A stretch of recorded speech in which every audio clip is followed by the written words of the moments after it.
This jump, which launched her into skating history. 3.5 times in the air, taking off forward. Nails it! Oh! As the first woman to land a triple axel, Midori capped her triumph with a gold medal. 1990, the last year of compulsory figures.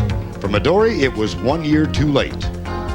With this mistake, she would plummet to 10th place, and this figure would remain forever etched in her mind. But like a champion, she roared back in the free skating with a brilliant triple axel and 3 perfect scores to win the long program easily.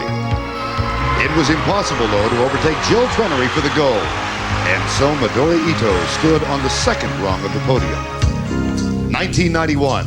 Without the figure, she was the odds-on favorite, but a fluke accident during the original program warm-up shook her up right from the start. She then realized she'd been spiked as well. But it was during the original program that the truly unpredictable happened. She jumped right out of the rink and then kept on going. A little embarrassed, Midori endeared herself to her fans even more by apologizing to the cameraman and the camera. Somehow she seemed undaunted, but the experience had taken its toll. In the long program, on the same jump, she pulled up short, spooked by the barrier. Then her program unraveled as even her triple axel fell apart. So much had gone so wrong, and Midori would say afterwards, the goddess of luck had turned her back on me.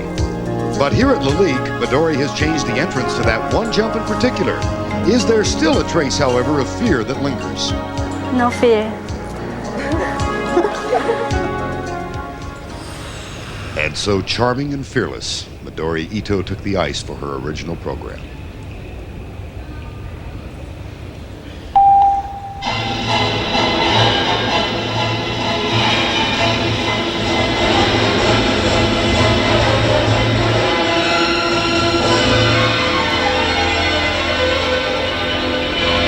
Midori Ito is very well known for revolutionizing the sport of ladies skating, but in this original program, she struggled with her first move, combination of 2 jumps, triple axel into double toe loop, and she just couldn't complete the rotation on the triple axel to control the landing, and that assured Christy Yamaguchi the win in the original program.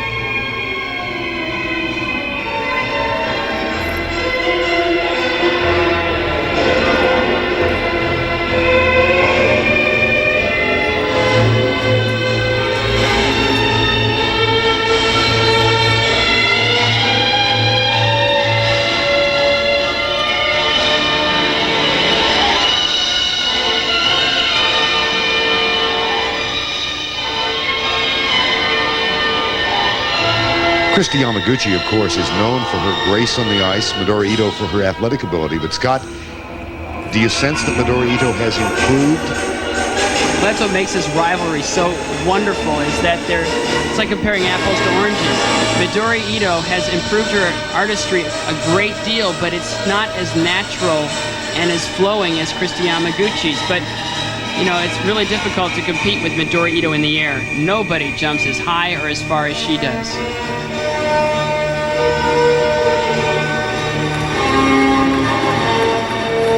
How about Tanya Harding? She's the only one that can compete toe-to-toe, but when you see them side by side, Midori, it just seems to hang in the air. Tanya's great on a good night. Tanya could be the gold medalist at the Winter Olympics.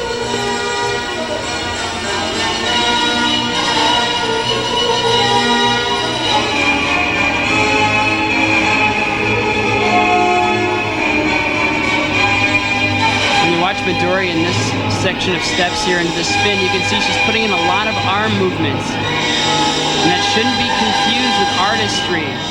Somewhat superfluous, and it seems like she thinks that this will improve her artistry. She has gotten a lot better, but she still has a ways to go.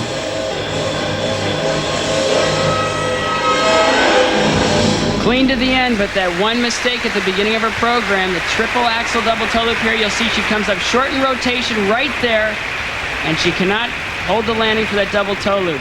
Just an enormous triple axel. And that meant that Christy Yamaguchi retained the lead in the ladies' original program, Midori Ito in second place. One challenger was left to skate, world bronze medalist Nancy Kerrigan.